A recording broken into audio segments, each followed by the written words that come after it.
Yes, I can. We'd like to get started. I'm told that there's a basketball game sometime today and that people might have an interest in it. And it's a testimony to all of you being here that you have overcome the temptation to watch that game and put our state's welfare ahead of that. And for that, we appreciate your being here. We also want to thank the JCC for providing this facility for us, and for Connie Cook, our dear friend who's been so instrumental with PEG and now with Voters Not Politicians. And she's arranged to have Katie speak today, which we are very grateful for. Many of you know this already, but always bears repeating. The mission of Protectors of Equality in Government is to see that we have a government that treats everybody with equality and acceptance.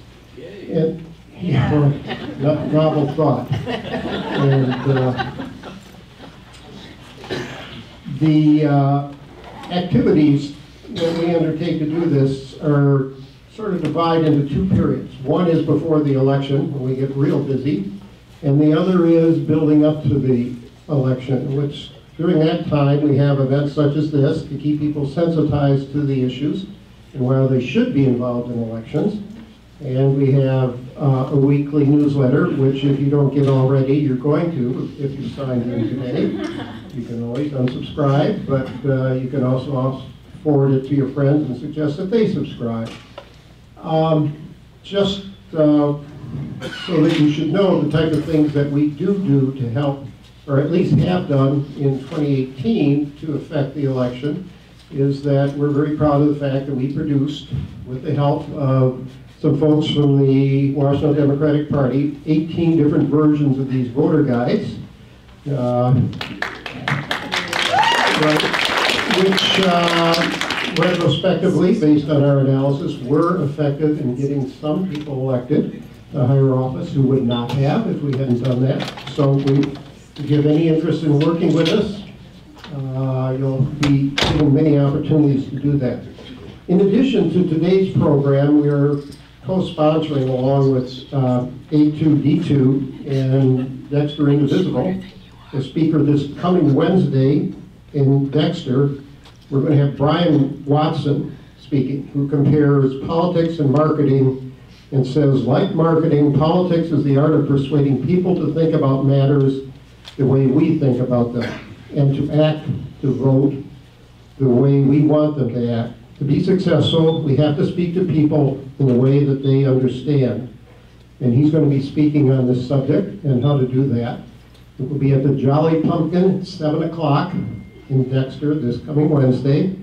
You can always go to the Equality and Gov website.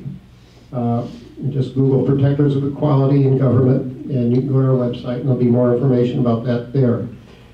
In April, we don't have the date set yet, but it's going to be a fascinating panel discussion on the most effective way to get people out to vote, which has increasingly been the key to winning elections. It's getting your people out to vote. It turns out there's been convincing academic work that shows there is one way that is 10 times more effective than any other way, and yet it is not widely used because it's controversial. So we're going to have a panel discussion on that, and it involves using peer pressure. You'll, again, because you're going to be on our newsletter, you'll get a notice of this, and I think you'd find the program interesting. I had the privilege of being on a table, or a member of a table, which I learned is a term given to a group that gets together to study a certain issue or opportunity. And this one was on voting rights reform and redistricting. And I came a little bit late to this, but I did attend several meetings, and there was a discussion of what can we do about gerrymandering. And some of the more experienced organizations said, well, we've been doing our focus groups and a study, and we think it might be just too early this time to do anything about it. We need to educate the public first, and that would be a much higher possibility of getting a constitutional amendment to do other sorts of voter reforms other than how we draw our congressional districts. And it was kind of controversial when our speaker and her group said, "No, we're just going to go do it anyway." And you know anything about this? I might have heard something. Yeah, right. To my knowledge, there's never been a reform of redistricting that was in the form of a ballot initiative that passed the first try.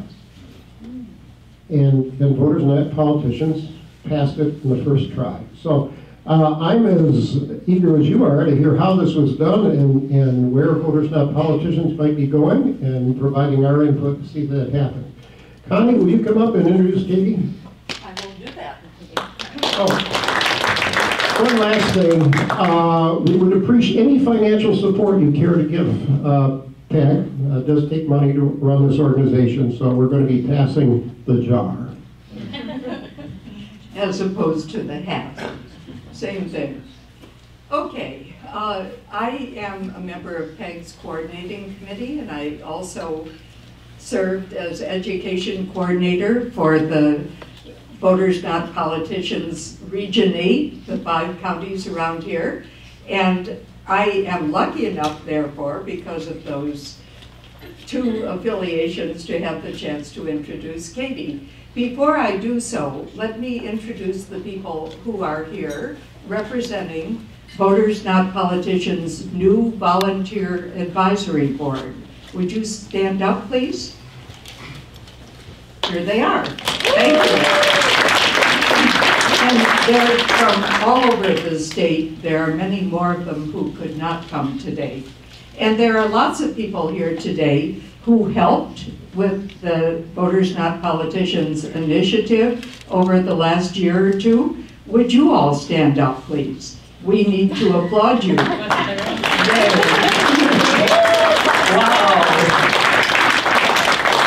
What wonderful people. How lucky we are. And I would like to make sure that you signed in. We're going to share this sign-in sheet between VNP and PEG. So if you are not currently on one of the mailing lists, you will be if you signed in. Now it's my great pleasure to introduce Katie. Katie has become a national folk hero, as you all well know. She graduated from Aquinas College in 2011. She had dual degrees in sustainable business and community leadership, and she's working toward her MBA in sustainable business with an emphasis on public policy. She is amazing. I don't need to tell you that. You know that. At the age of 27, she founded Voters Not Politicians from her home in Caledonia, which is outside of Grand Rapids. At the time, she worked for the Michigan Recycling Center, or Coalition, and she created their first sustainability program. Excuse me. And while employed full-time, which is amazing, she somehow managed to recruit an army of volunteers across all 83 counties in Michigan. Many of us were attracted to VNP not only because we care deeply about gerrymandering and getting rid of it, but also because this organization has been so professional in the way it's handled itself. And that is a tribute in large part to Katie. Oh, thank you. Thank you. Perfect. So the VNP leadership built an effective organization that was unlike any other grassroots organization in the history of this state. And the national media noticed. I don't know how many times she was in the New York Times, but it was frequent. And she was even in the editorial. She was in the Washington Post repeatedly, in the Wall Street Journal, on NPR, in the Atlantic. And now she is doing a listening tour and a speaking tour all across the country, helping others learn to do what she did. So we're lucky to have her here today. You can see her title, How 20 Words and an Emoji Led Me to the Front Line of Saving Democracy. And after she's done, we're going to have some comments about the implementation process for Prop 2 and also get your ideas about what important issues we should engage to save democracy in Michigan. Please welcome Katie.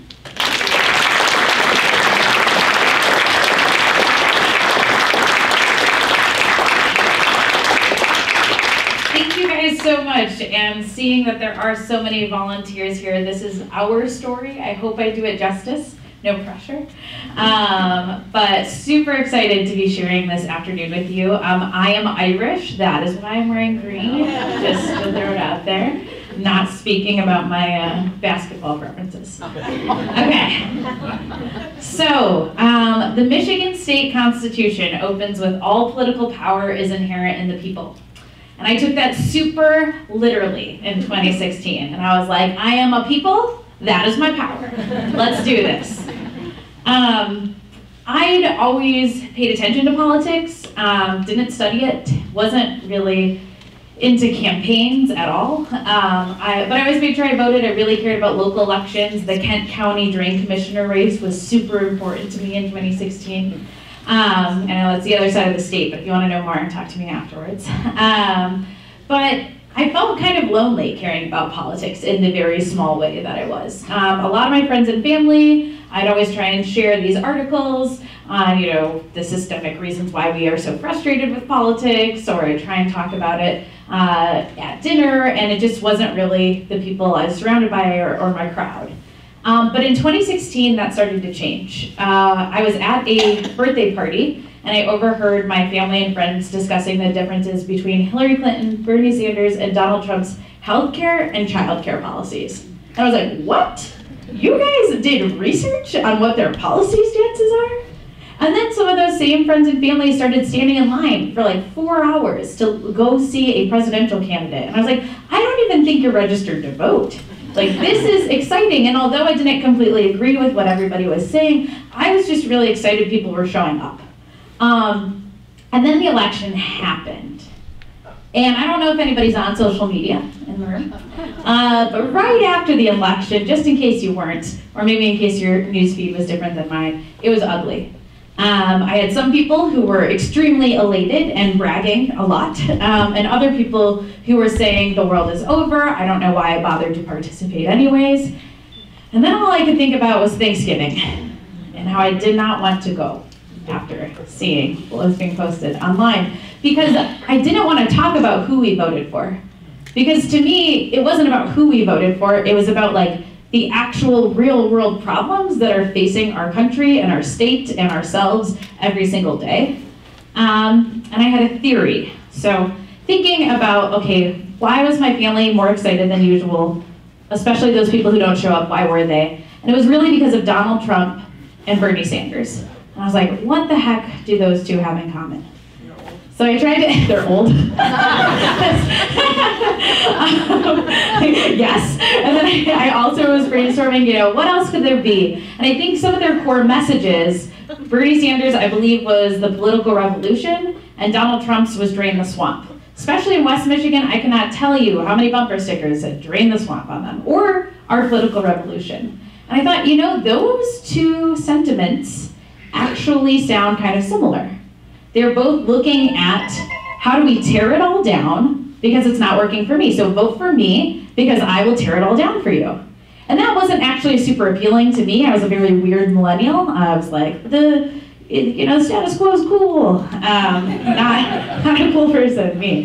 But I was like, actually it seems like people are really frustrated with the system. And for me, why I didn't think voting in one person was going to change the whole system is because I was really frustrated by things like gerrymandering or money in politics or voter suppression. These were the things I was hearing about in the news and was constantly concerned about, but felt like I had no ability to do anything about them.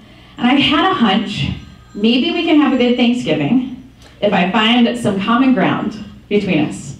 So I made a very basic Facebook post. In case you can't read it, it says, I'd like to take on gerrymandering in Michigan. If you're interested in doing this as well, please let me know. Smiley face. not thinking it would lead to a constitutional amendment or being in the New York Times or, you know, meeting 14,000 of my closest Michigan friends and family friends. But thinking that maybe we could start talking about systemic reform at Thanksgiving.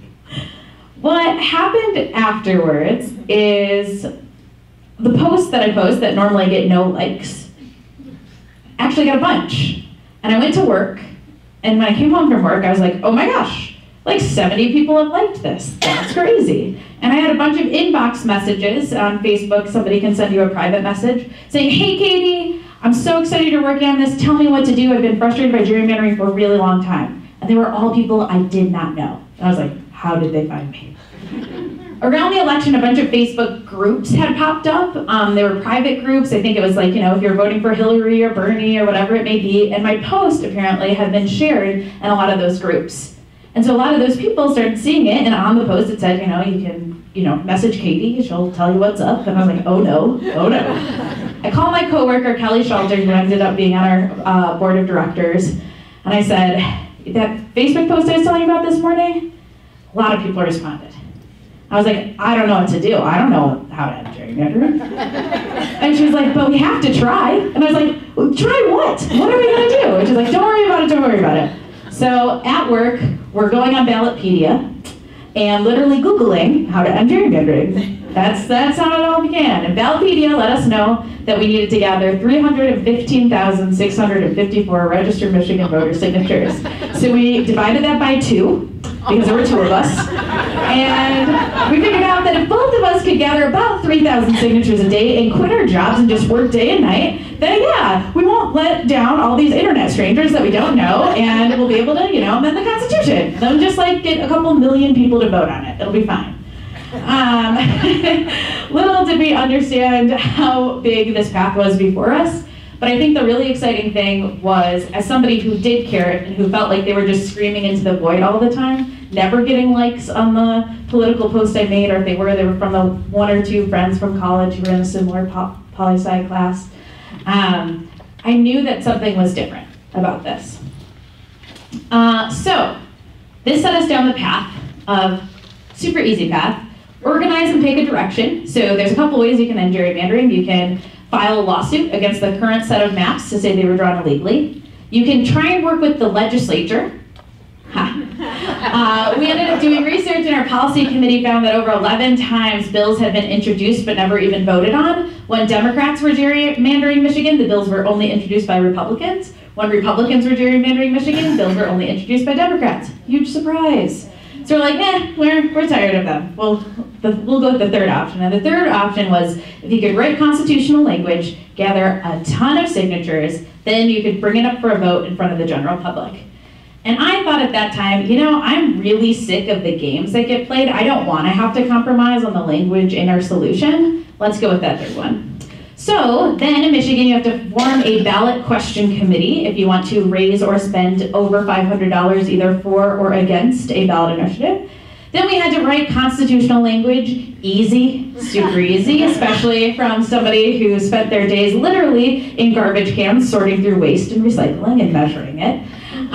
Then we had to gather those 315,654 registered Michigan voter signatures in 180 days, separated by county. If somebody signed twice, both of their signatures were thrown out. If somebody signed in purple pen, the whole page was thrown out. If somebody signed too big, all 3 names were blocked out. You guys, it seems like we have a lot of signature gatherers, so you guys know the rules, but you know, follow lots of rules. We had to get those signatures verified, which cost over $100,000. We had to win a lawsuit in the Court of Appeals, win a lawsuit at the Michigan Supreme Court, secure our ballot number and a 100-word summary, and then the very easy task of getting 50% plus 1 of the voters that would turn out, or about 2 million people, to vote yes on this issue that all the polling said most of them had no idea what it was, let alone that it was bad, let alone that there was a solution to it. While learning to work with people that I just met online, forming an organization of 10,000 plus volunteers, learning to manage projects, people, and progress with an entirely online infrastructure. We didn't actually get our first office until we'd already been in existence for a year and a half. Taking on the political industrial complex, which does not allow for actual nonpartisan efforts. The vendors you can hire are almost only for Democrats or only for Republicans. Taking on the nonprofit industrial complex and saying that we want people to not need a membership card in order to be a part of this, we just want them to be able to show up. Then having about a $6 million misinformation and smear campaign against you, navigating all of the Michigan campaign finance laws with tens of thousands of donors, raising a multi-millions of dollars, and then, learning how to even run a political campaign. It was a super easy task, gerrymandered into a million different pieces and adventures. But that's how we started with Voters Not Politicians. That night when I came home from work and I had called my coworker, we formed a Facebook group called Michiganders for Nonpartisan Redistricting Reform. Very catchy name compared to Voters Not Politicians. The acronym would be MNIPFR. I was never the marketing person. And we came up with 3 basic rules in order for you to join that group. So because I really wanted something genuinely that could reach across the aisle, because the thing I heard in those people who are just starting to pay attention to politics is that a lot of us are really concerned with corruption and fairness and the ability for voters to actually have a voice, was I made the first, or one of the rules, that we had to be able to, if you could check your party politics at the door, if you were going to be a volunteer for this group, we were going to stand for a solution that would advantage or disadvantage any Michigan voter based on how they were going to vote. And the thing when you're changing the Constitution is you're not even thinking about right now's voters, you also think about the generations of voters who aren't even alive yet. In 30, 40, 50 years, the people who are voting are gonna have to live by this law. So we better create something that's gonna be fair for all of them, because I don't know what any of the parties are gonna be in 30 years. The other rule was that you had to be there representing yourself. You could be a politician, you could be a member of an organization, but I really couldn't find any place where you could just show up and be representing you. I felt like lobbyists and politicians have lots of ways to go and already have influence as well as organizations, but where do we just get to represent ourselves as people and have a dialogue from that standpoint? And then the third way, or thing that you had to agree to in order to join, was that we were gonna keep things, we were going to keep it a somewhat private group, as in, if we were going to try and talk about our strategy, we don't want everybody knowing that, but that's hard with a group of internet strangers. And the other one was an agreement to action. So there was lots of places online where you could go and have a thorough debate or screaming match over your opinions. And although that was good, this was going to be a place where we're going to be focused on what's the next step and how are we achieving what we're complaining about. And if that wasn't okay with you, that's totally fine. There's everywhere else on the internet, but this one Facebook group is dedicated to this. And so it began. Voters Not Politicians now has expanded, and really we wanted, because of our starting, to make a place for everybody, because we are all members of this democracy. All of the decisions that are made impact all of us, and that was really core to who we are and who we continue to be. So our vision is democracy where the will of the voters, and not politicians or special interests, drives political decisions and public policy. Our mission is to strengthen democracy by engaging people across Michigan in effective citizen action. Basically, our name meant voters should choose their politicians, not the other way around. So we're never an anti-politician, just to clarify that. It was all about the line drawing. I'm guessing you guys know what gerrymandering is. Yeah, so we'll go through this pretty quick. But the great part with gerrymandering and how we could actually start communicating about this is it's super visual. Although a funky looking district doesn't necessarily mean that something fishy is going on, it often does. And it usually could cut through a lot of the back and forth banter on, well, is it really gerrymandered? Is it just how people live? Because you show them a map and you can't really argue with it. Redistricting happens in a couple federal, there's a couple of federal mandated laws. It has to happen once every 10 years. You should have roughly equal population. We have to follow the Voting Rights Act. But besides that, actually the states have a lot of power to choose how the lines are drawn. In Michigan, most recently, our legislators had decided that they draw the lines in the state. So the people running in the election get to literally choose the people that they want to be running for. Here's an example over here. I'm sure you guys have seen it a lot with the 11th, 9th, and 14th. This is my favorite, Farmington versus Farmington Hills. Just a little cutout there. But when you think about, is this a community? if I was to go and try and get with my neighbors because we were genuinely concerned about something going on in our community, could we even go to one person in order to have our voices heard, or hopefully help that somebody's worried about our little perspective in Washington, D.C.? Over by my house, here's the 76th. That's a House district. Yes, right near, separating Grand Rapids and East Grand Rapids. There's no city in between those, just as a heads up. Just that little sliver, I guess, doesn't belong. What's really funny is this is one street. It's actually behind Aquinas College, where I went to school. And you have the 73rd, 76th, and 75th across 6 houses. You have 3 different House districts. And as part of the campaign, maybe you guys saw this, I very embarrassingly ran across all 6 houses. It took me 46 seconds, and I'm not in shape. It was in the middle of the campaign. I was super not in shape then. So to be able to run through that in 46 seconds, it just kind of shows the reality of what this looks like. We actually talked to people who lived on that street who were like, my polling place changes all the time. I get so much mail. I get people who knock on my doors who literally are not running to represent me. And if you think about if all their kids are going on the same school bus to school, and they do have, again, a shared concern, how do you get anybody to try and care about your 6 houses that happen to be in the actual 76th district compared to the other ones? And that's what leads to a lot of frustration, and it also leads to politicians who even want to do their jobs not necessarily being able to realistically do it in a good way, because they're trying to represent like 70 fractures of communities instead of a couple. This is one of my favorite too, sorry for all the West Side references, but Justin Amash's district, for the first time ever, Battle Creek and Kalamazoo had been separated. So I'm sure most of you know they're nicknamed the Twin Cities. A lot of people live in either Kalamazoo and work in Battle Creek or vice versa. And they actually share an airport that is cut in half by this map. So Justin Amash says, okay, well I vote on federal, airline regulations, and yet I represent half of an airport. So I'm not sure which half, or what I don't know if I should divide it by airlines or whatever. But goes and says, if the people of Battle Creek and Kalamazoo wanted it to be drawn that way, fine. But I don't think they would have.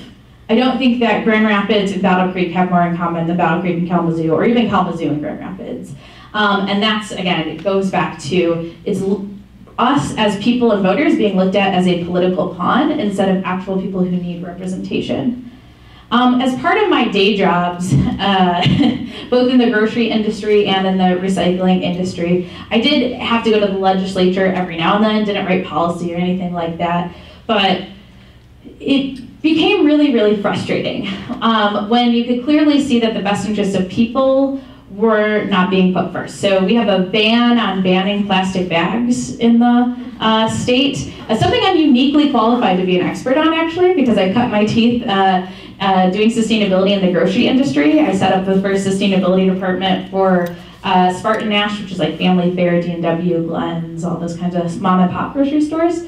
Grocery stores do not want your plastic bags. It's very hard to recycle them. More trash comes back with them. It's actually like a health violation oftentimes. So I knew bottle receptors have to be in different rooms.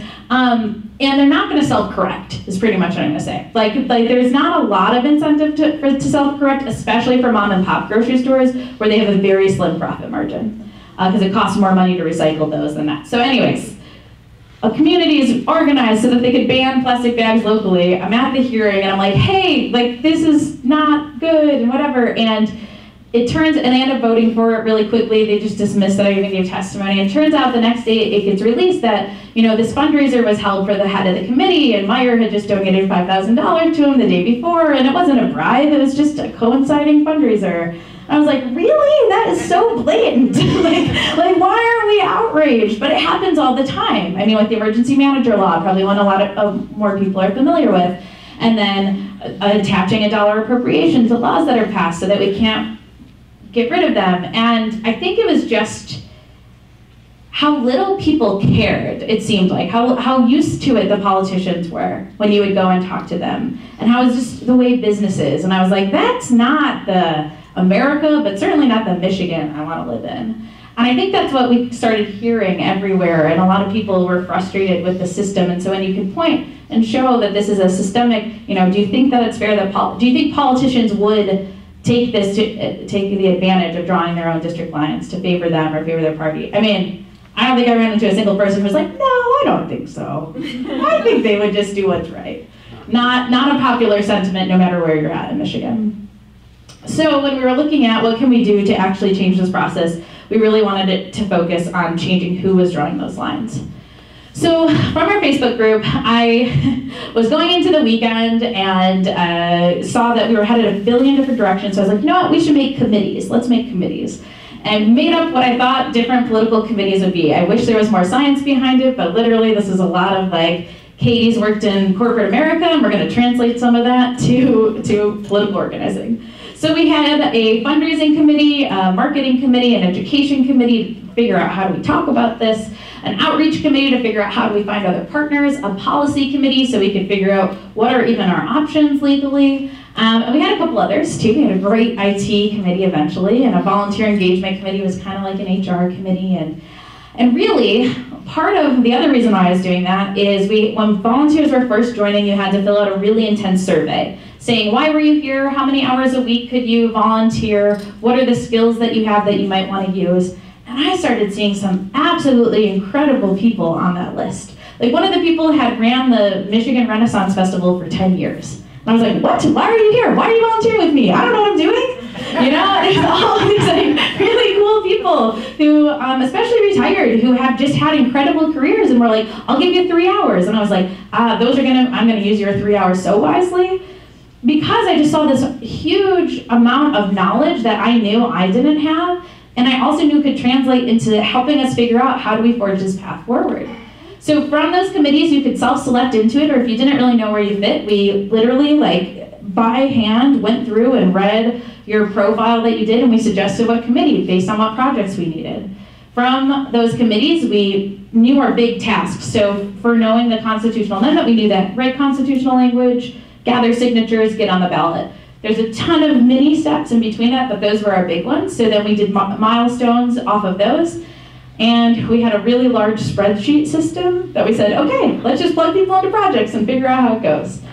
There are ups and downs, and some committees did well and some didn't, but that's honestly how we started. And our policy committee started with a really amazing job. Nancy Wayne, who some of you may know, was an environmental lawyer at the University of Michigan, and she was really used to law clinics actually and looking at policy. So she broke it down, what are all the questions we have to ask in order to figure out what is a good solution. And we started with analyzing all the other states that had anything that wasn't politicians drawing their own lines. Policy committee comes back. It's this beautiful list of recommendations based on, we had even done interviews with those states and people on those commissions to see what they would have done differently. And we had a lot of people who had been working on this for a long time who had a lot of really thoughtful opinions, but something was just not rubbing me the right way. I was like, I think this is really good, but part of the problem with redistricting is that you have this small group of people that meets behind closed doors once every 10 years, that makes these massive decisions that ends up impacting all the rest of us for 10 years at a time. So although I trust all of us in this room, and I trust their intentions, we are kind of in a closed door chat room, even though I don't even think we had met in person at this point. So how could we try and get a lot more input on this process and what it should look like? So you came up with the idea of doing town halls.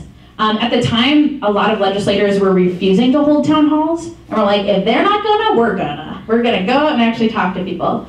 And we had one volunteer from the UP, Upper Peninsula, not used to speaking in Michigan right now, so you guys probably know the UP, which is nice. From the UP, who really early on had said, you know what, if you don't ask my opinion, I am gonna stand against this. I don't care if it's the best solution ever. I am so tired of people ignoring me and you trolls downstate deciding everything that happens for all of us in the UP. And I was like, oh my gosh, I don't even know who you are. We don't even know what we're doing, but sure, we'll ask your opinion. And I decided we were gonna ask her opinion first. So for these town halls, the first one was in Marquette, Michigan. We had 3 days notice to get the word out to people. And at these town halls, what we wanted to do is we wanted to talk about, okay, what are the basics? What is gerrymandering again? What is redistricting? Let's get a refresher. What does it look like specifically in Michigan? So what are our rules? What does it look like over the decades? Who's done it? How's it impacted us? What does it look like? What could a future look like that doesn't include that? So we highlighted 5 other states and what those states did. Very different examples, not all an independent commission, but trying to give people an idea of what are the possibilities. And then the coolest part is we had Davia Downey, who was one of our board directors, and who is a poli-sci professor over at Grand Valley, design a survey mimicking the policy team's research. Designed a survey that went over, you know, who should draw these lines? Do you like that politicians draw these lines? Should it be somebody else? It went over what are the criteria that should be used. Should you be able to target somebody based on them being a Democrat or a Republican and try and make their vote count more or count less? Should we be looking at things like communities? Should it just be a grid? What should it look like?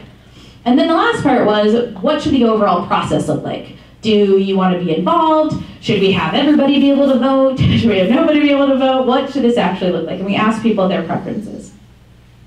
That first town hall, we had our news team call up. We had a bunch of retired reporters who were really helpful. They were calling up. I was on like the radio. I didn't know how to be a spokesperson. The person thought we were talking about the Electoral College. I was like, no, something different, sorry. While on live radio, which is terrifying to try and correct and be friendly and be like, oh, Electoral College is cool, but that's not what I'm talking about. I learned a lot really quickly. And it's the end of February 2016. It's during spring break, so we're like, is anybody going to show up to this town hall? And we have 70 people standing room only in Marquette with only 3 days notice for an internet group nobody had heard of. And that's when I knew. Actually, I knew when everybody responded to the Facebook post, but seeing that, it was very clear that people were hungry to be listened to. That you had a lot of really thoughtful people who were going to take their Sunday afternoon and show up without maybe a lot of guarantee that it would be worth their while, and give us a chance, and to also give their community a chance to actually listen to each other. We launched with 8 town halls, but quickly we had people calling us and offering to find places, and we didn't have a bank account yet, so it was literally finding every place you could have a free meeting in the state of Michigan, including in a McDonald's. No joke, they have free Wi-Fi. I think it was in West Branch. Yeah, that's a good one. And quickly, we then changed our methodology. We actually had Rena here as this person who was like this mysterious Rena to me, who I was like, see if we have anybody who's signed up in any of these communities, because we're just going to show up tomorrow, and we're hoping that somebody can lock the room, or we need to find a volunteer to reserve this library. It was all very on the internet, going as we could.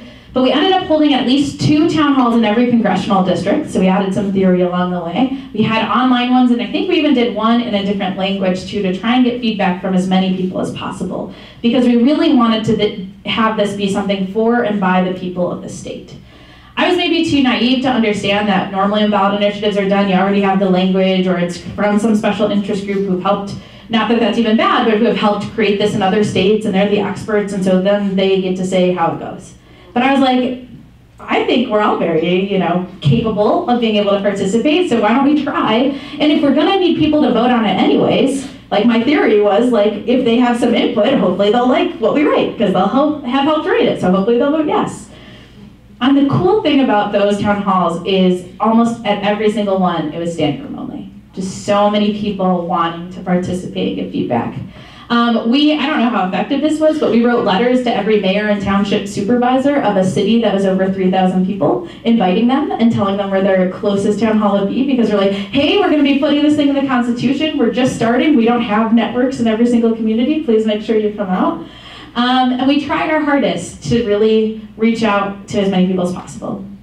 We then we're getting connected as well to a lot of the nonprofits who've been doing really critical work on this for the last decade, especially with education. I think the great part about those organizations who had been doing so much education is when I said, hey, who wants to take on gerrymandering? The initial group of people knew what gerrymandering was. I did not have to convince them what that was. Our media and our nonprofits in the state had done a really good job letting people know that this is one of the reasons why you're frustrated.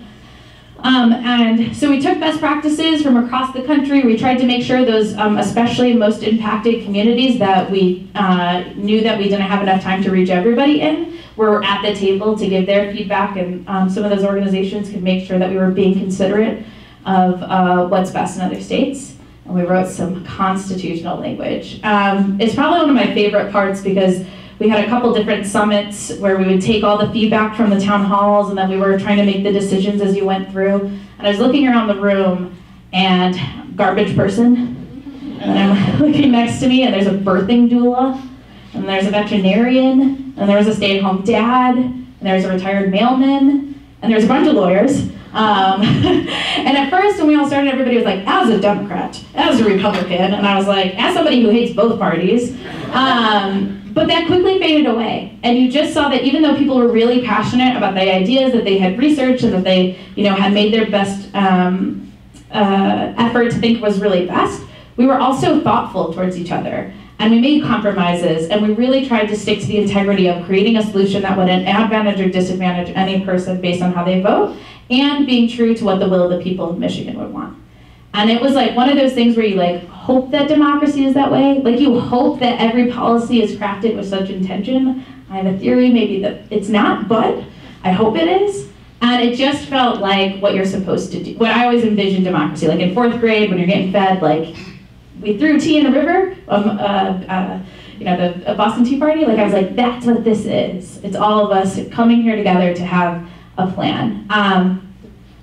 What was really interesting from those results is that even more unpopular than current legislators drawing their own line, which 87% of people said no, they shouldn't, was lobbyists, which I thought was very interesting. And where we had a lot of strong correlation, there was very clearly a preference from the public. That meant that we were for sure doing it as long as it was legal. And then where there was less agreement, that's where we really looked at the research. Mostly the feedback came, and we ended up using this a lot, a perfect fit for Michigan, fair, impartial, transparent. But the themes of feedback that we got from people, again, across the whole state, was that people really wanted a system that was fair. And what they meant by that is they felt like neither party should be able to ever take advantage of it. That if Democrats were going to be at the table, then Republicans and independents and third-party voters should be too. And that it really should, if we're going to say we're drawing these lines in an impartial way, that it should be that way, which brings the next criteria, impartial. People were very scared of the government interfering with this commission. I think it's because we had a lot of people who had been involved before and maybe had solutions that they hoped would work and then got undermined somehow. That's also why we were going with the constitutional amendment. For a constitutional amendment to be overturned, the people of Michigan would actually have to vote on it still. So we wanted that guarantee that the legislature couldn't just change it completely during lame duck, which you just saw. And we really wanted them to be able to operate independently of the current existing political structure too, which is a lot of why we exclude from the commission politicians and lobbyists being able to directly draw the lines themselves. And then the third one, which was actually the most heard across the state, no matter what city, county we were in, was transparency. People are tired of that behind the closed doors. They want to see what's going on. We have the internet. Why don't we use it? I want to be able to see and comment on what the commission's doing, but especially I want to be able to take the data they say that they're using to draw those maps and replicate those maps. Because there is no reason why I shouldn't, especially if it's going to impact 10 years of elections at a time. So with all of that, then we had to gather signatures. So even while the policy committee and the education committee are running around the state getting this feedback, our field team was still already in the works. Jamie Lyonzetti, who was our state field director, she at every town hall, or if she wasn't at them, she made sure the rest of us who were at those town halls was letting people know what is the reality of trying to get this on the ballot. We knew we didn't have money. We were telling people, we needed $40,000 to just print petitions. So if each of us could find 4 friends to donate $25, we could get there. It was like a democracy pyramid scheme, but a good one. And then we knew that she had done the math, which I need to redo, but basically saying that, okay, if we can get this many volunteers, and that many volunteers can commit to gathering 15 signatures a week, we could actually be done a couple weeks early and have more than enough signatures to qualify for the ballot. So as everybody, especially in the media, is telling me every single day, this has never been done by all volunteer without an existing infrastructure, you need $3 million, you guys have like 1,000, what are you doing? And I was like, well, we've got people, we ran the numbers, and we believe we can do it. And everybody's like, no, you don't. I'm like, well, we do. And we had we had people already starting to organize by region, and actually those town halls had been really great for giving us an initial donation base and an initial volunteer base. So that as people signed up, we were then figuring out what are all these rules and how do we follow them. So all the committees, even if their main task wasn't up, were always busy throughout the whole campaign. So these were our Our rules, 180 days, 315,654 registered Michigan voter signatures. They all had to be registered Michigan voters. And here's our results. We were on time and under budget. So, yeah, which is awesome. I'm sure all of you guys saw clipboards, had a clipboard signed, but we were everywhere. And we actually had to beg people to stop gathering signatures because it actually cost us money each signature we gathered because we had to verify them. And again, if somebody signs twice, both names are thrown out. But in 110 days, we had already gathered over 425,000 signatures, actually over 440,000.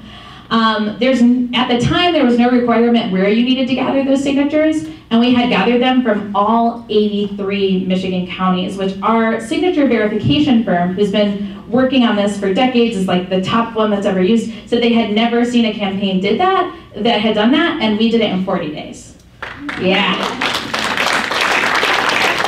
And to me, what that meant was that actually getting in the car and driving to all those places to do the town halls was so worth it. That people, no matter where they lived, care about the policies that impact them. It's not just cities like Ann Arbor or Lansing or Grand Rapids, it's also rural communities. I had gone to Sandusky and the Thumb, and after the presentation, it was just very odd to me because it was the first really rural place I had been, and all of them said, why are you here again? I was like, I'm just volunteering, and we're trying to do this, and we wanted to make sure we heard from your community. And the people there said, no politician, including the ones who run, have ever come here. Not during the campaign, not after they're elected, like literally ever. And they were like I remember this lady handed me a $100 check, and I was like, whoa, that was like the first one we had ever gotten. I was like, oh my gosh. And she was like, I don't know how to participate in a political campaign, but I'm so glad you actually came and asked my opinion. And I was like, well, we'll teach you how, because we need you to gather the signatures, but thank you. And I could really tell that it mattered to people. It was much like that Youper who had really said, I'm tired of all these decisions and never having a say. When we gave people the opportunity to come have a say, even though, again, we had no authority, we were just a random group of internet strangers, they were so hungry to, and they also really wanted to and stepped up to it. And that's what we saw too, from those town halls, especially making sure we had done 2 in each congressional district. We had an army of volunteers across the state that were gathering signatures. We had a 92% verification rate. That means how accurately people signed. The number one reason that signatures were not verified was people just forgot which address they were registered to vote in. So it was signer error, not circulator error. And most campaigns have around a 73 if it's a really good verification rate. So the fact that we were all volunteers, most of us doing this for the first time, it meant something. And we had just under 4,000 unique individual circulators. We had some people who couldn't gather signatures because they either weren't registered to vote, and you have to be registered to vote in order to gather signatures, who were doing data entry. We had people who were doing those education town halls, some people who just wanted to work behind the scenes. And so we had about 5,000 active day-to-day volunteers. We had a database that was entirely created from scratch. Greg, who's back there, is amazing. And him and Jack, part of our original IT team, we're figuring out how do we stay connected as this all-internet group to make this work. There's a live counter. You could see how many signatures you individually gathered, how much your team had, how much your region had, and having achievable goals really ended up mattering so people could understand the progress they were making. 180 days sounds like not a lot of time to gather that many signatures, but if you're hitting the pavement every single day, that's a couple months. So not hearing an update on how well you're doing or how well the team's doing, it can feel, I think, overwhelming or it doesn't even matter that I'm showing up. So making sure people understood how any contribution you were making really did help us achieve that big goal mattered. And one of the things I really like pointing out too is that if those 425,000 people wouldn't have stopped to actually give us the time of day and have a conversation and sign the petition, we would not have made it on the ballot. This was 500,000 people in Michigan saying, this is worth my time to participate in democracy so that we can even just get on the ballot. That wasn't them saying yes or anything like that, but we literally couldn't have done it without that many people showing up. Here's, we divided the state into, at that time, actually 13 regions, but here's 14 regions. We had, knew where our captains were, and basically from those 14 regions, we had a regional field director in each of those. Those regional field directors had captains who then would manage a team of anywhere between 4, and I think our biggest was like 46, and probably should have been 2 teams, not 1, or 76 maybe. But a big range of individual circulators, and that's how we distributed petitions as well. So I just have a couple pictures from some of the places we went that are kind of fun. This one is, I don't know if you guys have heard of Art Prize in Grand Rapids. That happens. That was one of the pieces signing, which I thought was fun. We were everywhere. We had a series of movie theaters that actually let us come in and gather signatures. This picture is one of my absolute favorite. It's actually a guy in his cow pasture signing. And the same day was the Detroit Jazz Festival that we had people at who also posted pictures, and I was like, this is Michigan, like cow pasture plus jazz festival. Like, we are a diverse state. We had local businesses, so Presto Print that says End Gerrymandering, sign here, August 31st.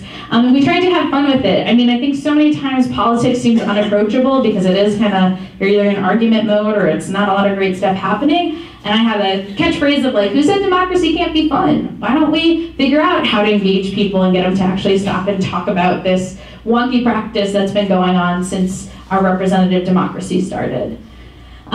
We had costumes. We still have the patterns for all of them, so if you want to visit your representative in your district, I can hook you up. Carved out of pumpkins, making signs, lots of songs. I know most of you in this room probably know this, but did you know that Independent Citizens Redistricting Commission has the same number of syllables as supercalifragilisticexpialidocious?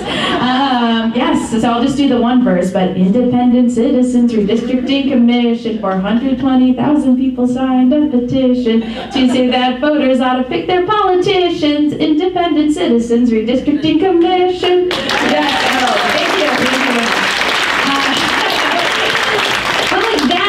Creativity and fun, it made it so that instead of politics being the thing you dread or you're worried about losing friends over, it was actually something engaging that we could participate in together.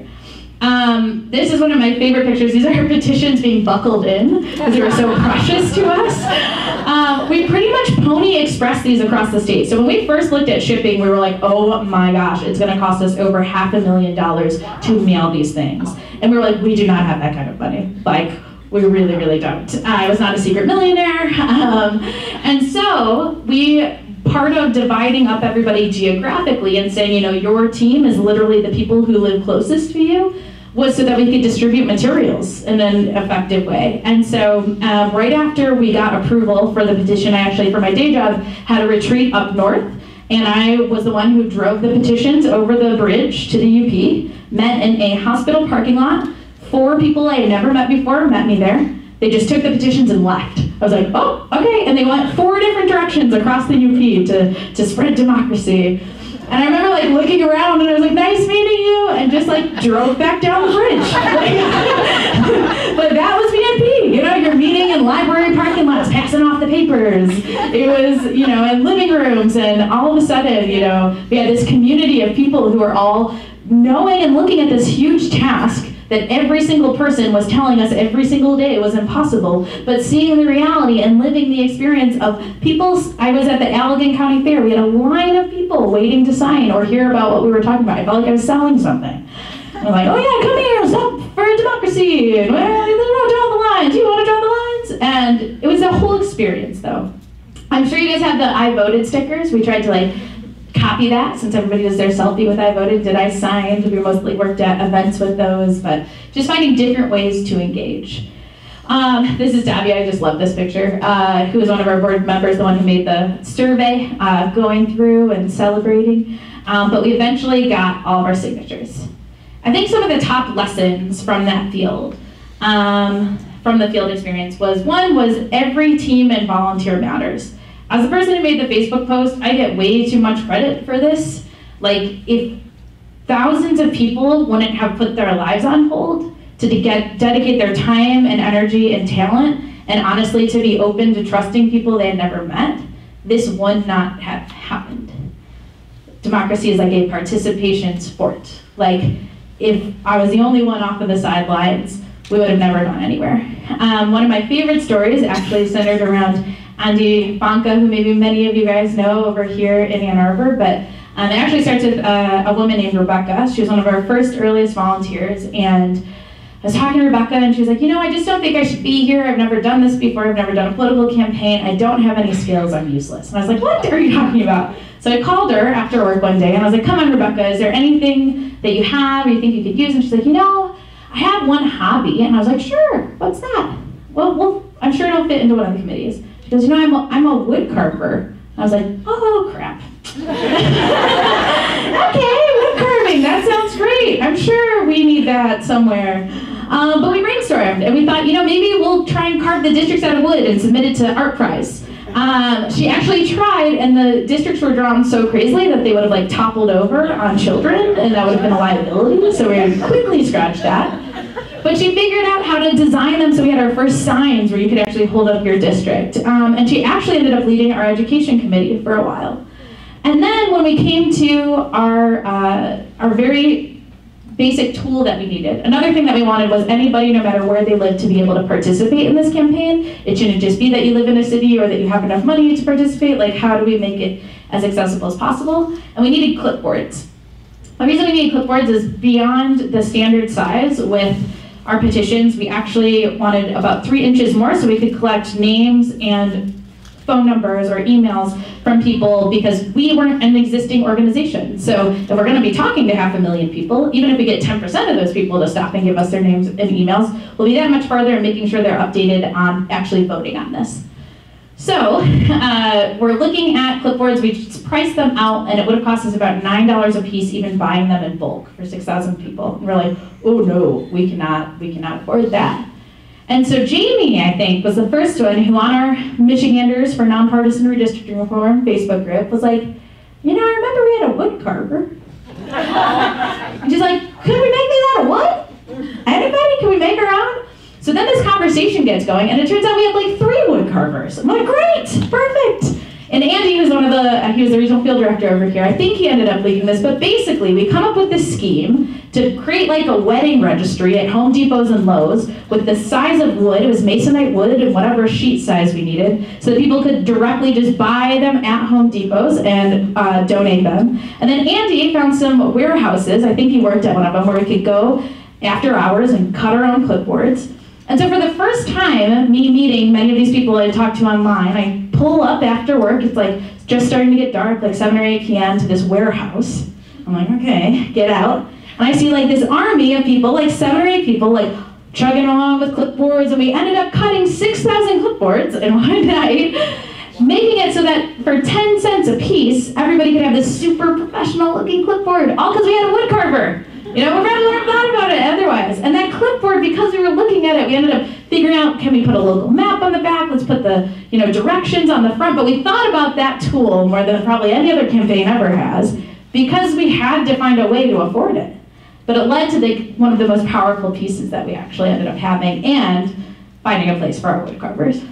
The other part I think that I already talked about was those achievable goals. So I think I am not the only one who has 315,654 registered Michigan voter signatures memorized. I guess half of this room knows that number. And it's because we knew that we had to do that, just like we knew how many voters we needed to reach. And by actually breaking it down and not just saying, oh, amending the Constitution, that sounds hard, but saying, you know, it is hard, but here are the actual goals, we could always celebrate the next victory. So even when we formatted our petition properly, we like threw a party. When we got our form approved, we threw a party. When we gathered the first 100,000 signatures, we threw a party.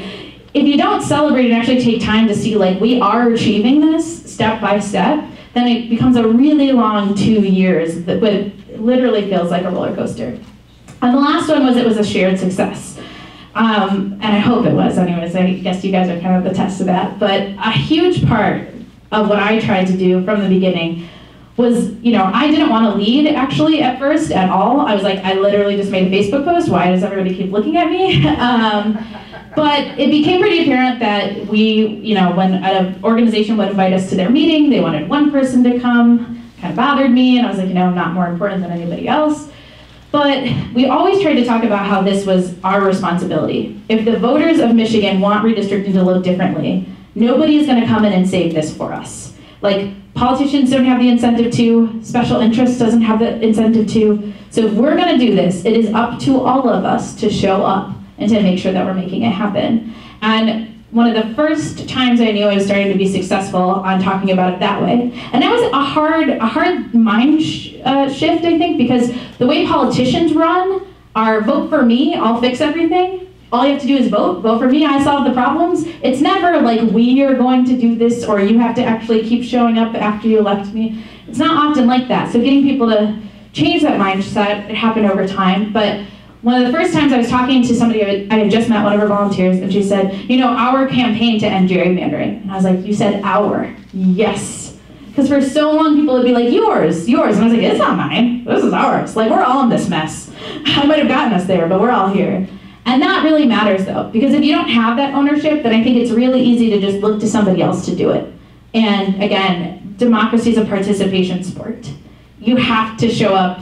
At different times, maybe you can show up more or show up less, but if all of us are just waiting for somebody else to fix it, then it won't get solved. Then, once we finally made it onto the ballot, we finally started getting endorsements. People were like, oh, the crazy group of internet strangers is real. They will show up, they will do stuff. And we really needed those validators throughout the campaign. This ballot was huge, and I know you guys know that more than anybody. We had every congressional seat, every House seat, every Senate seat, 3 total ballot initiatives, 2 Supreme Court justices, the governor, Secretary of State, Attorney General. There was a lot to vote on. So although there were a couple thousand of us really paying attention to this, in order to try and cut through the noise and get to all the people who would be voting, we really needed to work on those organizations who are more established, where people do go and look for the voter guide, like you guys had created, and get that validation or that endorsement from people, because there was so much to work on. And thankfully, because of an amazing outreach team and education effort, we had hundreds of endorsements across the state, from like local knitting clubs to the UAW. It was pretty cool to see that, and to see how every community mattered too. Then we got a lot of press too. There were actually 4 states looking to amend the Constitution in 2018 when it came to redistricting. So it was us, Missouri, Utah, and Missouri, Colorado, thank you, and Colorado. And then Ohio had done it in the primaries. But we were always, almost always the first state mentioned. And that was because we were grassroots and scrappy, but that really played to our advantage, because the networks that we didn't have, because we weren't the normal political players, became open to us finally, because we were being talked to. So a lot of our largest donors that ended up contributing a lot towards the end actually found us because of large media talking about us. They weren't from Michigan, but they were like, they sound like they're doing it right. Because that was one of the hardest parts. Really, for the first 1.5 years of the campaign, it was all individual grassroots donations, making it day after day. We had one large grant from the Beckwith Fund, I think, that is a local Lansing group. And besides that, it was all of us funding it. And it gets really expensive when you're up against a Supreme Court challenge and looking at a campaign. So then, we make it, we feel good, we beat our goal, we're about to get onto the ballot, and then we get this lawsuit. And we knew it was coming, because even before we wrote the language in the newspapers, our opposition was already saying, their constitutional language is illegal and it's unconstitutional. And I was like, we haven't even written it yet. Like, I don't know how you know that. So we knew it was coming, but it's still very scary. We went to the Court of Appeals first, and we had this beautiful 3-judge panel, 1 Democrat, 1 Republican, and 1 kind of independent, or they're technically impartial, but based on their history, it seemed like that. And all of them said, this lawsuit is without merit. They tore it to shreds, and they were like, no, they have absolutely every right to use this petition process to amend the Constitution for redistricting. But, of course, our opposition appealed that and went up to the Michigan Supreme Court. Michigan Supreme Court technically is 5 Republicans, 2 Democrats. In the past has a lot of history for being vindictive and trying to vote across party lines. But in Michigan, that is the highest court we can go to. After the Michigan Supreme Court, if they would have decided to keep us off the ballot, we would have been done. We came up with a plan B to still try and keep this relevant, but literally all of the hard work of gathering the signatures, all of that would essentially be thrown out. When we had started, we knew that even if we lost in court, it would be paving the pathway for the people who came after us, because there's not a lot of case law on people going through the Supreme Court with a ballot initiative. It's been very few cases, so it's really hard to come up with a legal strategy. So we're like, okay, but that was in the beginning. That's still when it was like a couple hundred of us. Now it's a couple of thousand of us. And I will say that that day we got the Supreme Court was probably, knowing that we were going there, even though we already had known, that was probably the hardest day for me. Because it literally comes down to 7 people that you are just hoping do their job, which means they're interpreting things based on the law and not on politics. And that was the ultimate test. I mean, this whole issue was about that. Redistricting is like, can we actually create a system we can trust again? And then it turned out that, you know, the justices, some of their staff had actually been the ones gerrymandering the time before, and all of these things start coming up, and you're like, it's fine. We gotta go through it anyway, so might as well put a chip or face on. But we stayed vigilant, and we stayed nonpartisan, and we also showed up. I had this really amazing volunteer, her name was Dora, at the beginning of the campaign. We had a lot of people from the establishment in general telling us that we shouldn't go forward, we were gonna ruin this if we did, that we didn't know what we were doing, we were gonna get a lot of people's hopes up, and you know, it was silly. And I talked to her on the phone and I said, you know, I don't know what to do because I know that we have a lot of people, but I've also never done this before. And I see the talent, and I know our Constitution says we can. I know I'm allowed to, but should we is different than being allowed to. And she said, you know what, Katie, when you're just one person in a room, it might feel lonely.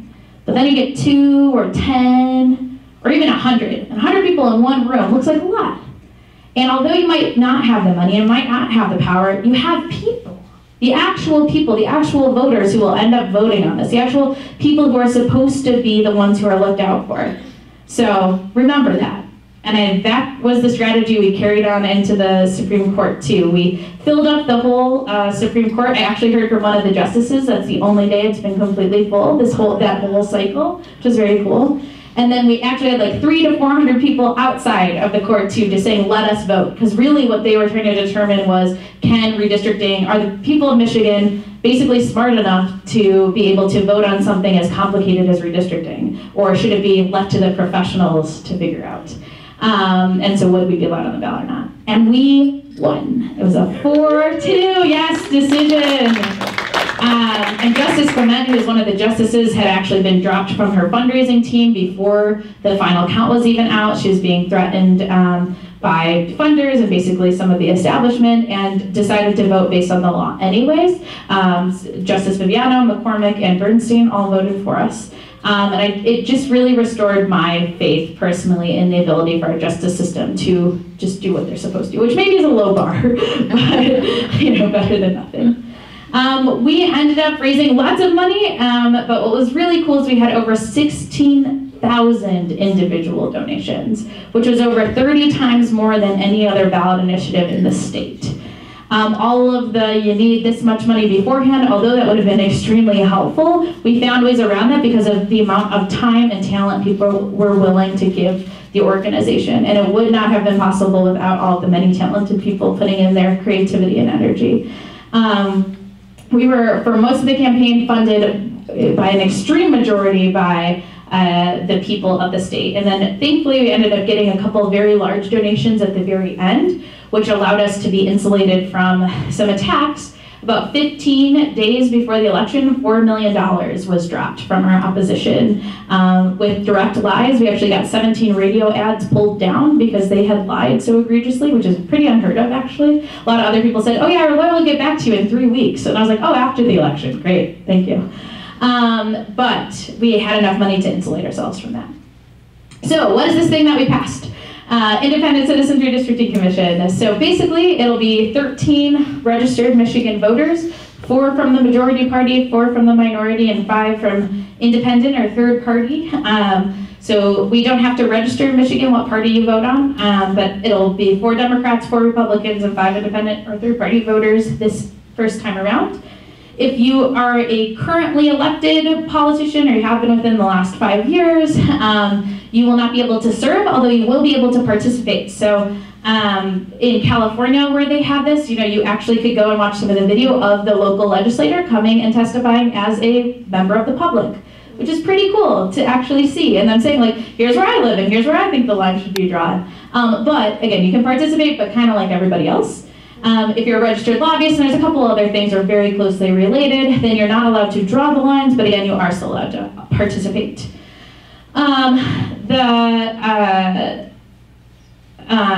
Voters will actually be central to this. They can't give one political party or candidate an advantage. Gerrymandering is legal. Our federal Supreme Court has kind of kicked the can down the road time and time again, not really ruling on it unless it's racial gerrymandering. Partisan gerrymandering, saying I am targeting you because you're a Democrat and I want your vote to count less, is currently legal, which is crazy. We all hope it will not stay that way. But at the state level, you can make it illegal. That criteria cannot give a political advantage to a person or candidate, makes it illegal. The people of Michigan are badasses. We made gerrymandering illegal. It's my favorite part. And the maps also have to be, when they go to be voted on, at least 2 of those Democrats, 2 of the Republicans, and 2 of the Independents all have to agree, or the maps can't be adopted. So we're also trying to make sure that there's some fairness thrown in there. Many other states that have this have a provision like that, and it hasn't been an issue. In case for some reason somebody's trying to deadlock it out, it actually goes to a ranked choice voting type of methodology, which is kind of fun. The current process, or the new process actually, will be completely open to the public too. So these commissioners will not be able to meet in private. They have to have all public meetings, not more than 2 of them can meet at a time, and you will actually be invited in. All of the data will be made public, you can comment online, but actually part of drawing these maps requires participation. We want people to go and talk about your community and how you want to be represented in Lansing and in Washington, D.C., because your representative does want to be able to manage those expectations and be successful in doing that. And so part of these public hearings are mandatory. They'll actually have to have 10 across the state before they even can draw the first maps. So we're trying to set the intention that the people of Michigan are actually much more important than the people who are drawing the maps. We changed the criteria, so Equal Population, Voting Rights Act, making sure that all the areas are connected. Communities of interest is where you can go and say, we have a religious community that extends beyond this technical border, and here are the issues that would be important to us at the state level or federal. Or you could say, we have this industry right here that technically goes beyond the city of West Michigan. We have a lot of furniture manufacturers, for example. So if all 3 of them wanted to map out where their employees are because they wanted to make sure at least somebody was listening to them, they could do that.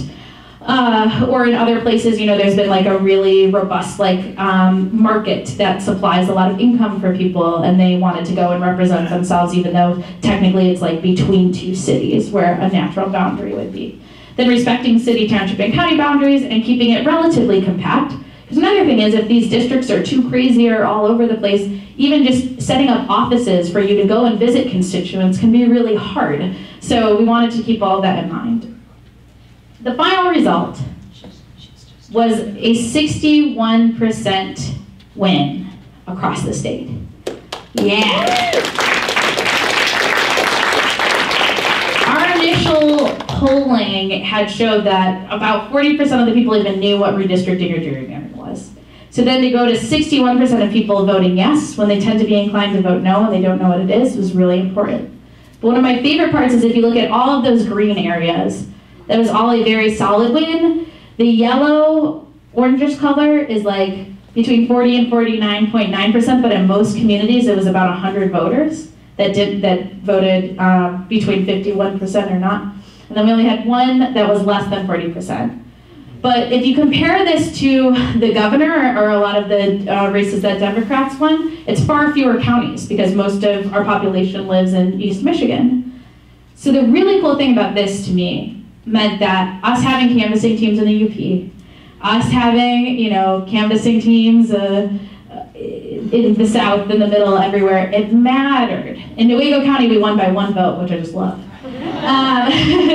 It mattered, and why that matters so much is, although yes, changing the system was important, if we want this system to work, we need people to believe in it and actually have some faith in our democracy again. So for the first time, when normally these decisions that impact 10 years of elections at a time is going to happen, millions of people will be invited into that room instead of only a couple. And this shows me that a lot of those people know what it is and are hopefully going to participate. We've designed this so that the 13 people should actually be representative. It should take into account the demographics of the state. So economic income, race, gender. We should actually have 13 people who somewhat look like Michiganders, which is really exciting. Age groups too. But that only happens if people from all parts of the state actually apply to be on the commission, because you have to opt in. But this shows me that we have the best building block to go from in order to demand that. Because it wasn't just, really blue areas or really red areas. It was really across the state that we saw a lot of success. So, yes. Okay. Do you have a few moments for questions? Sure. Okay. Those who would like to leave because of a certain basketball game, we certainly understand, but Katie has graciously, as you heard, agreed to take some questions. And I was remiss in not thanking Roger Rayle, who volunteered his services today to video this presentation, which hopefully you will share with some of your friends who might find it as valuable as we did.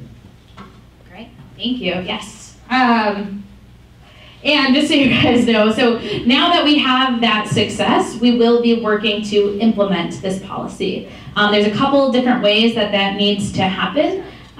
Basically, we need to make sure that if there is an attack legislatively, that we are ready to help with that. We had this amazing amount of research that we did towards this, but often legal tactics are a way that people try and make sure that the wheel of the policy isn't followed. We had a little bit of that during Lame Duck. We had volunteers step up, the campaign was ready, and although we didn't get the bill that made the petition process harder, eliminated the one that was going after our specific proposal, never made it to a vote, which is only because people stay vigilant, yeah. The other thing is we want to advocate, so we need to mobilize people. We want people from all those communities to not only show up and apply to be on the commission, but actually come and talk about how do we want representation to look. I just cannot get over how exciting that is, because to actually say look, if these are the things I want my legislator in Lansing and in Washington DC to pay attention to, we've never been able to do that before. So helping communities understand how to do that. Some cities have city planners who go around and already do that, but some don't too, especially some of those harder to reach communities. So how can all of us help facilitate that process? And also, we just spent about $11 million on TV. So hopefully everybody saw our 30-second commercial about here's the problem, here's the solution, vote yes. But knowing that, this should hopefully be in the back of people's minds still. Technically, the new maps won't be instated until 2022, but knowing we just spent all that money and energy talking to so many people about this, we have a really unique opportunity to actually go and continue that education and to continue to talk about what does this mean and how does participating look. Because we've never been allowed to before. So especially making sure people know that not only can you, but you really should is really important. Just to go over a timeline, so January 1st of 2020, the applications will actually be open for you to apply, so please feel free to take out your calendar and mark it on there as a reminder to check out the Secretary of State website. I'm sure we'll pass it along too, but then the applications close in June, so the Secretary of State will mail out some applications. If you get chosen through there, you can opt in to do it, but otherwise any registered Michigan voter can apply to be on the commission. There's a sorting and random selection for the commission. I have another slide, but also on our website it kind of goes through the process. But basically that means the first round of applicants will be whittled down and ready to go between June and September. And then the commission will actually start October 15th of 2020. So then, from October 15th going into 2021, the census data will come back, so they can hold all of those initial meetings, hearing from communities beforehand. They can't really start even drawing maps until we have that official census data, because you have to make sure, again, equal population, and you actually know where communities have shifted. And then through November 1st of 2021, the commission will hold those 10 meetings before drafting the plan, and then they'll draft the plan, and they can maybe hold more meetings, it's up to them. But they then have to have 5 meetings after they've drawn the maps to go and get feedback and say, like, did we listen good enough? Or are there other things that you've thought of? Or are there more communities who want to come give a say? And any map that they are producing in hopes of voting for, I think there's a 45-day window where they have to actually show it to the public first. So you should have ample time to communicate, and then of course organizations like ours are going to be making sure that you know and you can see and give your input. And then by November 1st of 2021, the commission will adopt the final map, so they'll have to have that final vote on it. But really, getting people to apply, and then getting people to show up to those meetings and also look at the maps and hold a conversation about what does this look like. Then we have the first primary election using the maps, and then the first on August 2nd, and then the first general election using the maps. So from November to August, that's when candidates will be figuring out who's the new, what's my new district, how does it actually look? Well, I'll be able to look and say, look at that non-gerrymandered election map, how beautiful is that? And then the first general election. I think it's really important that we get this right the first time we're doing it, because it will hopefully set precedent for, in 10 years from now, them having a good first way that it worked. We have a lot of great examples of other states, but then also we're working with the states that did pass this, Colorado, Missouri, Utah. Although they have different systems, we're all talking about implementation, so hopefully, lessons learned across the country, people will be learning how to participate in this process. So right now, Voters Not Politicians is going across the state again to talk about different issues. So on our website, I know we have different ways that you can log on to those, but we're going around and talking about those implementation plans, but also what's the next issue. We have a lot of people who now have learned who the Board of Canvassers are. Maybe we didn't know who they were before, and now we know them. We've learned how to follow the rules of the petition, and we're hungry for more direct democracy. And so we're talking about a lot of things from ethics and transparency in government, money in politics, voting rights and access. And if you show up to one of those meetings, you'll be able to give some feedback on what one of those you might want to participate in. And lastly, let me see here. I will tell you what I'm doing, and then I'm happy to take questions, so thanks for your patience. One of the coolest things about being the person who accidentally amended the Constitution through a Facebook post, and you guys know a lot more than just me, but was that when we did get shared in things like the New York Times, or even across Michigan, a lot of people saw themselves for the first time being able to enact change. They're like, if some 26-year-old in Michigan can get people riled up about something as boring as gerrymandering, and get them really riled up where they just, went against the political establishment and gathered all these signatures with no money, and, maybe I can do X or Y or Z. And I had so many people reach out to us, and it was really hard to not try and help them, because when we first started, I cannot express how lonely it was to try and get anybody who would help who was from kind of the status quo. A lot of people who would grab pancakes, but that was about it. And the people who actually, in the organizations who first started helping us, were all from out of Michigan. I don't know if they just didn't know better or what, but. So I understood and got my eyes open to all the reasons why you would quit. I got why a lot of people don't try and do this process, because even something like trying to figure out campaign finance in Michigan, you have to attend a webinar on a Wednesday at 9 a.m. So I had to take a vacation day from work to go do that. All these little hoops that you don't think about. And so, quick story on that. I was in Colorado speaking at something, and this guy sat down next to me, and I was like, "Hi, I'm Katie." And he goes, "Are you Katie Fahey by chance?" And I was like, "Well, yes, I am." Who are you? And he's like, "I'm one of your donors." And I was like, "Oh my gosh, hey, what are you doing in Colorado? How's it going?" And I was like, "Oh, I'm from Grand Rapids. Where are you from?" And he's like, "I don't know where that is." And I was like, "Oh, that's weird. It's on the west side of the state." But it turns out he was from New Mexico. And I was like, oh my gosh, thanks for donating. Why did you do that? I'm really happy you did, but why? And he said, I was reading about us in the New York Times, and my whole life I have been so mad that we only run as Democrat or Republican. And then I see you guys being nonpartisan, throwing caution to the wind. And he goes, for the first time, it actually got me to get off the couch. And I decided that if you could figure out how to do this, no offense, and I was like, I'm taken, that I could get off my butt and run as an independent, for the state house in New Mexico because of voters, not politicians, in Michigan. And he said, at doors, I get told, you know, if I vote for you, doesn't that mean I'm throwing my vote away or whatever? And I show them your website, and I show them what you guys are doing, and I say, if somebody can start amending the Constitution with a Facebook post, we can get an independent to win for the House in New Mexico. And I was like, that's awesome. And one of the front runners ended up actually having to drop out, so he was one of the front runners in the race. I have not seen if he won or not. I need to. But that really left an impact on me, where I was like, talking about this and helping people see and envision things is very different. From the campaign, we had 7 different people leave to run for local office because for the first time they saw that how to organize and how to do a campaign. All of them won, which is super cool for like local school board and stuff like that. And then we had even more in the second round that decided to.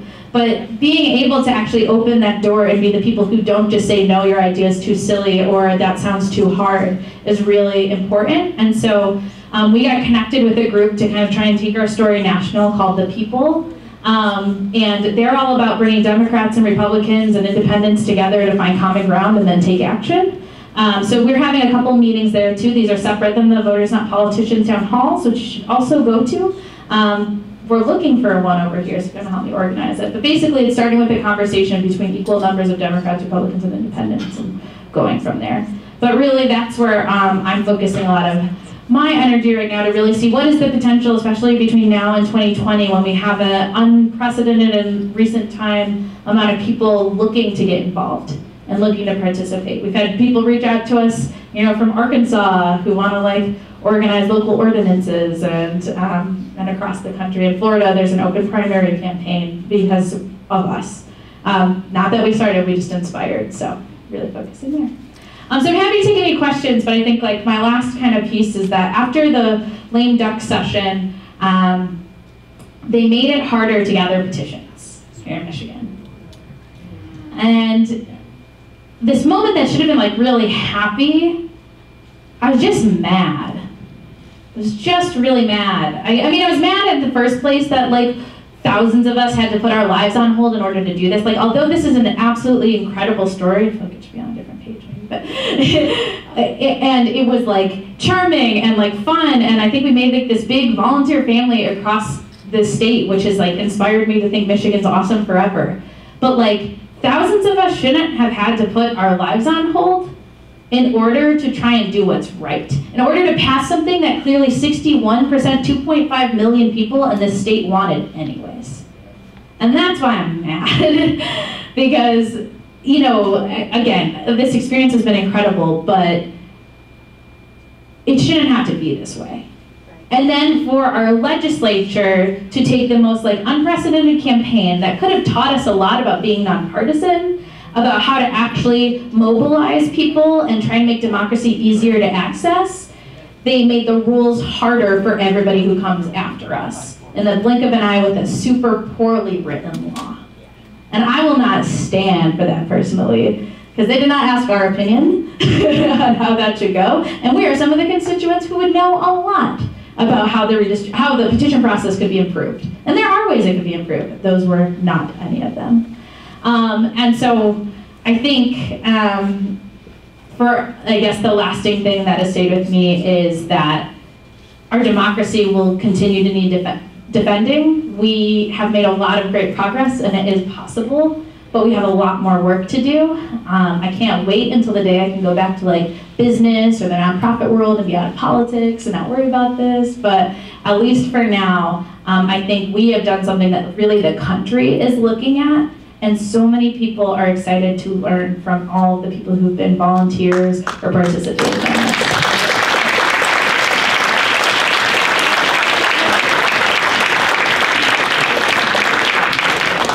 I'm sure we could go on and on with this, but we do have to vacate by 4 o'clock this facility. So, Great. You want to try? Oh. Sure. Yeah, if there's a couple quick questions I can take them, but yeah. If you're interested in what you should do next in terms of referendum, I think just getting rid of lame duck. Yeah, getting rid of lame duck. I know there's a group for that. There's a group for ranked voting, but do you know the next meeting? Do you know? Tuesday.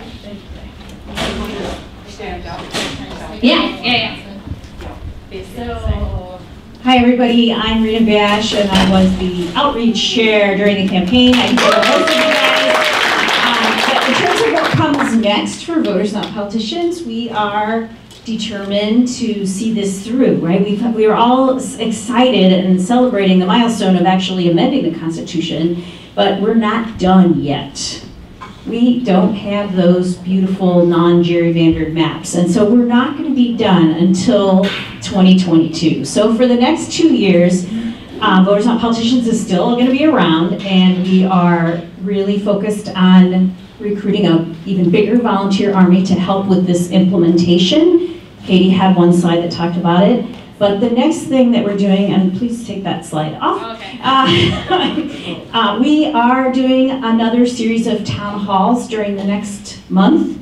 And those town halls will be focused on sort of kicking off, educating the public about implementation of the Redistricting Commission, but also doing exactly what the very first questioner mentioned, which is talking to people about other democracy reform initiatives and sort of doing a listening tour. So just like 2 years ago in March of 2017, we went across the state and explained what is redistricting, what is gerrymandering, how do you want to fix it. We're doing something very similar. We're going to go across the state and say, by the way, this is the who, what, when, where, why, and how of the new constitutional redistricting process in Michigan. And oh, by the way, let's have a conversation and let's listen to each other about what other democracy reforms we want to go to. What should we work on next, basically. So we're not going to do that today because we are out of time. But there is a whole series. If you can go on the Voters Not Politicians website at /events, you can see a list. You can go on the Voters Not Politicians Facebook page and see a list of events that are coming up, and we're adding a few more. We're not quite at 33 in 33 days. I think we're at 28 right now, but we're adding a few more. The very next one in our area is Tuesday night in Jackson at the Carnegie Library. And then this Wednesday night, the League of Women Voters is hosting us, and so we're going to do a town hall. And that's at the Pointless Brewery Theater on Packard at 7:30. And that one will be primarily focused on implementation, what comes next with implementation. But hopefully you guys can join us for one of these other town halls that will include both what comes next for implementation and what comes next in democracy reform. Great. Yeah. I have two quick questions. Yeah. First one is, at one point you said 4 Democrats and 4 Republicans. Another time you said 4 of the majority and minority party. So I'm wondering, are there provisions in there for if, let's say, the Green Party became the majority? Yeah, so the constitutional language is written so that it says 4 people from the majority party from the most recent election and 4 from the minority from the most recent election. So this first upcoming time will be Democrats and Republicans, but if a third party gets more votes than either the Democrats or the Republicans in the state, they will have 4 seats. And the other question is, given what was just said, what is the soonest that you might partner with another group for getting another ballot initiative under? Yeah, so we're definitely talking about doing an initiative now. If you're already working on one, please let us know, because we're looking at how do we assist and want to work with other people, and then we're also looking through those town halls at what issue do we want to take on next. So 2020 is not out of the question? Yeah, 2020 is not out of the question. Yeah? Other states contacted you? Yes, have other states contacted us. Yes, I was just talking to the governor of, Kansas or something? Sorry, or Oklahoma. But yeah, I think what's really interesting is the 4 states that did pass this all passed them in very different ways. We were the only one to be as grassroots as we were. But I think it makes it really exciting, and especially the thought of not having to pay for signatures is exciting to people. I most often have to say you just have to actually be authentic about engaging people. But yeah, whether the advice is followed, I'm not sure. Back there? Yeah, Katie, thank you for these lessons. Why didn't Voters Not Politicians spearhead a referendum on the ballot change requirement where we all, my understanding is there was one route where we all got a bunch of signatures, we could have overridden the changes. I was just wondering what was going through your So there was a really brief period after the lame duck session where we could have tried to appeal the law that was written by the legislature and then have people vote on it again. But when we were looking at it, even to do the funding for printing petitions and everything was like not in the cards. We had to pretty much spend everything during the election. So we tried to talk to other groups about what other funding might be out there who was really serious about it, and made the call that, you know, instead of being reactive, if we can be proactive on something, we think we'll actually be able to have better progress on it. So one of the potential options for what we may end up doing is actually trying to improve the ballot initiative process. Whether that'll be the top from everybody that we're going around and talking to, I'm not sure, but I think we're definitely interested in still trying to improve it. It's just extremely unfortunate that through the lame duck session that many laws can be passed so quickly and so poorly, and we don't have an efficient way to respond to that unless we want to do another constitutional amendment completely addressing that part of law, which is potentially in the cards. Yeah. Would this have passed given the new rules for positioning? Did we have enough? Yeah, so the question is, with the new rules for petitioning, would this have passed? And actually, yes, ours would have, but the number one groups that probably would be impacted are especially those groups working out of Detroit, who have spearheaded a lot of ones like the minimum wage campaign, and I think that is egregious that you would take some of the most impacted and pretty much be targeting them to try and make sure that they cannot be as successful as they have been in the past. We did really well because unlike most campaigns, we did try and go in rural and urban parts of the state, but that can be really hard to do, especially if you're not used to online organizing. Yeah? Jocelyn Benson recently wanted to settle the ongoing gerrymandering suit. She caught a lot of flack from some legislators. How does that impact on what this particular effort is? Great question, yeah. So there was a lawsuit spearheaded by the League of Women Voters against the current set of maps, saying that they were drawn illegally to try and make some voters' votes count more and some voters' votes count less. If that lawsuit is successful, it will actually mean that the maps will be redrawn before the 2020 election, saying that, you know, for this next round we should have impartial districts in some of those areas. What our constitutional amendment did could not impact maps that had already been drawn. It can't retroactively change that. It can only impact the maps being drawn from now on. So our maps are 2020 and every election after that, but those ones are just for the maps right now that go through 2022.